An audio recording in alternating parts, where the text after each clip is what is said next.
नमस्कार दोस्तों, मैं रुद्र प्रताप सिंह, आपका मैथमेटिक्स फैकल्टी। आप सभी का स्वागत करता हूं आपके चैनल मास्टर की पे। आज की वीडियो में अपन बात करने वाले हैं nature of the root of a quadratic equation. किसी भी क्वाड्रेटिक इक्वेशन के रूट का नेचर क्या होता है, स्वभाव क्या होता है, उसके बारे में आज अपन डील करने वाले हैं। प्लीज वीडियो को एंड तक देखें।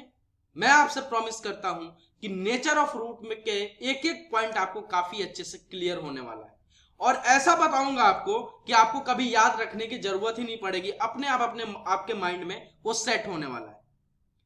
नेचर ऑफ रूट किस पे डिपेंड करता है, नेचर ऑफ रूट कितने प्रकार के होते हैं, कैसे निकाले जाते हैं, अगर नेचर ऑफ रूट अगर मैं बोल रहा हूं कि ये होगा तो उसकी वैल्यू कैसे निकाले जाएगी, ये सब इस वीडियो में अपन डील करने वाले हैं। और आपने अभी तक चैनल को सब्सक्राइब नहीं किया है मास्टर की को, तो प्लीज जाके चैनल को सब्सक्राइब कर ले, साथ में बेल आइकन को भी दबाना ना भूलें। तो आइए स्टार्ट करते हैं बिना किसी देरी के nature of the root of a quadratic equation. किसके नेचर ऑफ रूट के बारे में बात कर रहे हैं बेटा? क्वाड्रेटिक इक्वेशन की। तो ले लेते हैं क्वाड्रेटिक इक्वेशन। तो क्वाड्रेटिक इक्वेशन का कौन सा इक्वेशन ले सर, कौन सा ले सर? तो जनरल फॉर्म वाला ले लेते हैं, जो जनरल फॉर्म से अपन प्रूफ करेंगे ताकि हर एक इक्वेशन के लिए वो वैलिड हो। तो आइए, जनरल फॉर्म क्या होता है तो मैं लेट कर लेता हूं। Let ax square plus bx plus c is equal to 0। ये मैंने क्वाड्रेटिक इक्वेशन ले ली, ठीक है सर। अब इसके कितने रूट होंगे सर? सर इसके दो रूट होंगे। क्यों सर? इसके हाईएस्ट पावर कितने होते हैं किसी भी क्वाड्रेटिक इक्वेशन का? सर 2। तो रूट कितने होंगे सर? 2। तो मैं लेट कर लेता हूं कि एक रूट अल्फा और दूसरा रूट बीटा होगा। क्या आप इसकी वैल्यू भी लिख सकते हो क्या? बिल्कुल लिख सकते हैं सर। कैसे सर? कैसे सर? आपको मैंने क्वाड्रेटिक फॉर्मूला किस लिए प्रूफ कराया था कि अगर आपको कोई भी क्वाड्रेटिक इक्वेशन दिखे तो आप उसका रूट लिख लें बहुत इजी तरीके से। तो इसका रूट क्या हो जाएगा? तो alpha is equal to sir एक हो जाएगा माइनस का b plus root under b square minus 4ac upon 2a, और बीटा इसका हो जाएगा किसके बराबर? माइनस का बी माइनस का root under b square minus 4ac upon 2a। और यहां पे बी स्क्वायर माइनस 4ac जो दिख रहा है आपको, इसको बेटा क्या बोलते हैं अपन? डी। और डी मतलब क्या? डिस्क्रिमिनांट। बोलिए हाँ या ना। और ये जो नेचर ऑफ रूट होता है ना, बिल्कुल डिपेंड करता है आपके डिस्क्रिमिनांट पे। पूरा इसका डिपेंडेंट जो होता है वो नेचर ऑफ रूट कैसे डिफाइन होता है, वो डिफाइन होता है डिस्क्रिमिनांट से किसी भी क्वाड्रेटिक इक्वेशन का। अब ये डिस्क्रिमिनांट क्या होता है? डी क्या होता है भैया? सर डी होता है बी स्क्वायर माइनस 4ac के बराबर। बोलिए हाँ या ना। अब मैं बात करूं कि ये जो आपने डी आया आपके, ये जो आपका डी आया, इसके कितने तरीके से वैल्यू हो सकती है? इसमें मैं एक कंडीशन लगाने जा रहा हूं कि डी की जो वैल्यू होगी वो 3 तरीके की हो सकती है। कौन कौन सी? आइए जरा देखिए। एक मैं बोलूं डी की वैल्यू के बारे में अगर बात करूं तो डी की वैल्यू क्या क्या हो सकती है? या तो ग्रेटर देन 0 हो, डी की वैल्यू या तो 0 से बड़ी होगी, ठीक है। दूसरा कंडीशन में लगा रहा हूं कि या तो डी के इक्वल हो जाए या तो डी के बराबर होगी, और तीसरा एक और कंडीशन लगा रहा हूं कि या तो डी से छोटी हो। और कोई भी वैल्यू हो सकती है क्या डी की? बताइए। देखिए, 2 प्रकार के यहां पे क्वेश्चन होते हैं कि डी की कितनी वैल्यू होंगी। सर कितनी वैल्यू होंगी? जितने नंबर्स ऑफ क्वेश्चन होंगे उतने नंबर्स ऑफ वैल्यू होंगी, यानी इनफाइनाइट नंबर्स ऑफ वैल्यू हो सकती हैं। लेकिन कितने तरीके की होंगी? तो सर 3 तरीके की होंगी, या तो 0 से बड़े, या तो 0 से छोटा, या तो 0 के बराबर। इससे भी अलग कोई हो सकता है क्या तरीका? नहीं सर, ये 3 है। और यही तीनों कंडीशन पे आपका नेचर ऑफ रूट पूरा डिपेंड करता है। अब बात कर लेते हैं कि नेचर ऑफ रूट जो आपका होता है, नेचर ऑफ रूट ये कितने प्रकार के होते हैं? सर इसके 2 ब्रांच होते हैं, यानी 2 टाइप्स होते हैं। एक होता है सर रियल रूट, और एक होता है सर इमेजिनरी रूट। अब ये रियल रूट क्या कब मिलता है अपने को, इमेजिनरी रूट कब मिलता है, इसी पे डिपेंड करता है, इस कंडीशन पे। डी का जो कंडीशन आपने लगाया है कि कितने तरीके के रूट हो सकते हैं, डी की कितनी तरीके की वैल्यू हो सकती हैं, इस पे ही डिपेंड करता है आपका क्या? Nature of root. तो कितने प्रकार के होते हैं बेटा नेचर ऑफ रूट? 2 टाइप्स के। कौन कौन से? एक होता है रियल रूट और दूसरा होता है इमेजिनरी रूट। अब ये रियल रूट कब मिलता है? और रियल रूट के भी 2 प्रकार होते हैं, एक होता है रियल एंड इक्वल रूट और एक होता है रियल एंड अनइक्वल रूट। अब ये रियल एंड इक्वल रूट कब मिलता है सर? और रियल रूट कब मिलता है? और real and unequal root sir कब मिलता है? इमेजिनरी रूट कब मिलता है? तो आइए देखते हैं यहां पे। यहां देखिए जरा समझिए, जब आपकी डी की वैल्यू ग्रेटर देन 0 यानी 0 से बड़ी है, यानी बी स्क्वायर माइनस 4ac की वैल्यू जिस किसी भी क्वाड्रेटिक इक्वेशन में अगर 0 से बड़ा आता है तब आपको कौन सा रूट मिलेगा बेटा? Real and unequal root. Unequal root, ठीक है सर। जब डी की वैल्यू इक्वल टू 0 हो जाए, यानी डी ही पूरा 0 हो जाए, यानी बी स्क्वायर माइनस 4ac किसी भी क्वाड्रेटिक इक्वेशन में अगर 0 के बराबर आता है तब आपको कैसा रूट मिलेगा? तो वहां सर आपको मिलता है रियल एंड इक्वल रूट। कौन सा sir? Real and equal root. और जब डी की वैल्यू 0 से छोटी आए तब कैसा रूट मिलेगा? यानी बी स्क्वायर माइनस 4ac किसी भी क्वाड्रेटिक इक्वेशन में अगर 0 से छोटा आता है, नेगेटिव में आता है, तब आपको कैसा रूट मिलता है सर? वहां मिलता है सर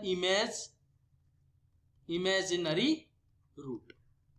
अब ये सर इमेजिनरी रूट क्या होते हैं? ये आपके सिलेबस में है नहीं सर। आयोटा, जब रूट के अंदर नेगेटिव चीज की वैल्यू आपको फाइंड करना आएगा वहां पे आप इमेजिनरी रूट निकाल सकते हैं, और ये आपको पढ़ना है। जब आप 11th में जाएंगे तब वहां पे आपको इमेजिनरी रूट भी किसी भी क्वाड्रेटिक इक्वेशन को निकालना आना चाहिए, लेकिन अभी आपके सिलेबस में नहीं है तो हम अभी अब चर्चा नहीं करेंगे।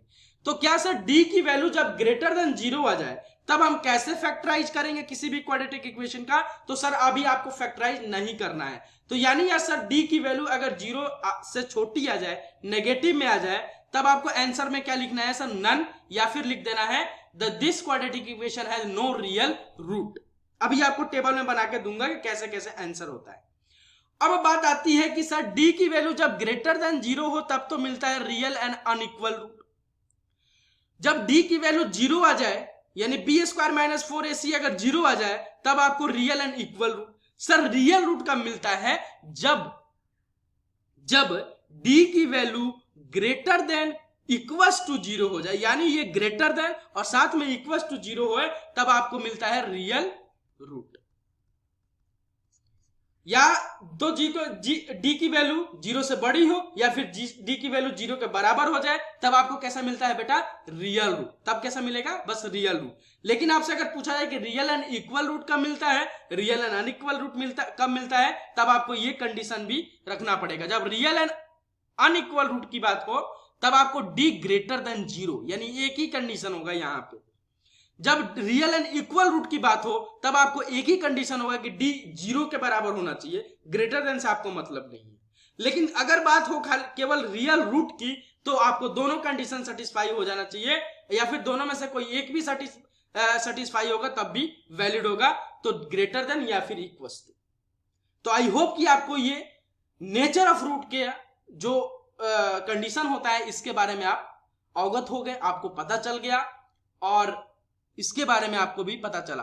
अब आपको पता होना चाहिए कि कब रियल एंड इक्वल रूट अगर मिलेगा तब आपका कौन सा रूट होगा, उसकी वैल्यू क्या होगी, और जब रियल एंड अनइक्वल रूट मिलेगा तब उसकी वैल्यू क्या होगी। तो उसके लिए मैंने एक टेबल लाया है, आइए देखिए आप जरा समझिए। यहां पे जब आपको ये वैल्यू है, ये नेचर ऑफ रूट है, और ये आपका रूट्स है कि क्या क्या होंगे। तो यहां देखिए, जब डी की वैल्यू 0 से बड़ी होगी, यानी ग्रेटर देन 0 होगी, पॉजिटिव में होंगी, तब आपको कैसा रूट मिलेगा बेटा? Real and unequal root. अभी आपने देखा।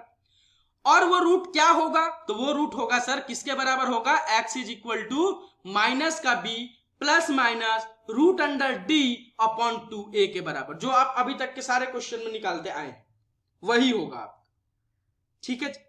अगर d की वैल्यू 0 के बराबर आ जाती है, यानी बी स्क्वायर माइनस 4ac 0 के इक्वल आ जाए, एग्जैक्ट 0 आ जाए, तब आपको कैसा रूट मिलता है बेटा? Real and equal root. कैसा बेटा, रियल एंड इक्वल रूट, और वो रूट किसके बराबर होगा, माइनस का b/2a के बराबर। कैसे सर, आइए देखिए जरा, यहाँ पे फॉर्मूला आपने क्या प्रूफ किया है सर, माइनस का b plus root under b square minus 4ac/2a और प्लस माइनस में, ठीक है जी, मैं एक जगह ही लिख रहा हूं अल्फा और बीटा की वैल्यू दोनों की, तो ये हो जाएगा माइनस का b plus minus root under b square minus 4ac/2a के बराबर। अब मैं बोल रहा हूं कि ये b रूट अंडर, ये जो बी स्क्वायर माइनस 4ac है, ये किसके बराबर हो गया भैया, 0 के बराबर। तब ये फॉर्मूला कैसा दिखेगा, अल्फा और बीटा कैसा दिखेगा, जरा देखिए यहाँ पे, माइनस का भी plus minus root under 0/2a के बराबर, और रूट अंडर 0 का वैल्यू हो जाएगी 0 के बराबर, तो क्या बचेगा यहाँ पे देखिए, अल्फा और बीटा की वैल्यू क्या बचेगी, यहाँ देखिए माइनस का b/2a के बराबर। तो इसका मतलब क्या है सर, कि जब d की वैल्यू अगर 0 के बराबर हो जाए, एग्जैक्ट 0 हो जाए, तो एक रूट अगर मान लो किसी भी इक्वेशन का 4 आता है, तो दूसरा रूट भी इसका क्या होगा, 4 ही होगा क्वाड्रेटिक इक्वेशन का। अगर एक रूट 7 आता है, तो दूसरा रूट क्या हो जाएगा बेटा, रूट 7 के बराबर हो जाएगा। जो पहला रूट आएगा उसके बराबर है दूसरा, मैंने दोनों रूट आपस में क्या होंगे, इक्वल हो जाएंगे। कहने का मतलब ये, समझ में आया या नहीं आया। नेक्स्ट देखिए कि अगर d की वैल्यू सर 0 से छोटी हो जाए, यानी नेगेटिव में आ जाए, तब कैसा रूट मिलेगा सर, नो रियल रूट। आपको आंसर में क्या कर देना है, सीधे सीधे लिख देना है नो रियल रूट, आपको फैक्टराइजेशन आगे नहीं करना है, और आंसर में क्या आएगा आपका, रूट कैसा होंगे, नन के बराबर, यानी एक भी रूट नहीं आएंगे। रूट आएंगे, इमेजिनरी रूट आएंगे जो आपके सिलेबस में नहीं है। अभी आयोटा के बारे में आप अवगत नहीं हो, आपको पता नहीं है, इसलिए आपको नहीं बताया। तो आई होप कि आपको ये नेचर ऑफ रूट के बारे में एक एक चीज क्लियर हुआ, काफी डिटेल में बताया मैंने। तो अगर आपको वीडियो पसंद आता है तो अपना एक लाइक और आपका एक कमेंट अपना छोड़ के जाए इस वीडियो पे। अगर आपने चैनल को सब्सक्राइब नहीं किया है, अगर आप मैथमेटिक्स में और डिटेल में जानकारी लेना चाहते हैं, और भी टॉपिक्स पे जानकारी लेना चाहते हैं, तो प्लीज इस चैनल को सब्सक्राइब जरूर कर लें, बेल आइकन को भी दबाना ना भूलें, ताकि आपको हर एक नोटिफिकेशन हमारा मिले। अभी के लिए इतना ही। प्लीज वीडियो को ज्यादा से ज्यादा शेयर करें, वीडियो को लाइक करें, चैनल को सब्सक्राइब करें, चैनल को सब्सक्राइब करवाएं। मिलते हैं एक नए वीडियो में। इस पे कितने टाइप्स के क्वेश्चन आपसे पूछे जा सकते हैं उसके बारे में मैं लाऊंगा, और आपका उसके बाद क्वाड्रेटिक इक्वेशन का द एंड मेरे तरफ से, और word problem, linear equation and quadratic का। वर्ड प्रॉब्लम के बारे में आप टेंशन छोड़ दे, मेरा पढ़ाने का तरीका कुछ अलग है।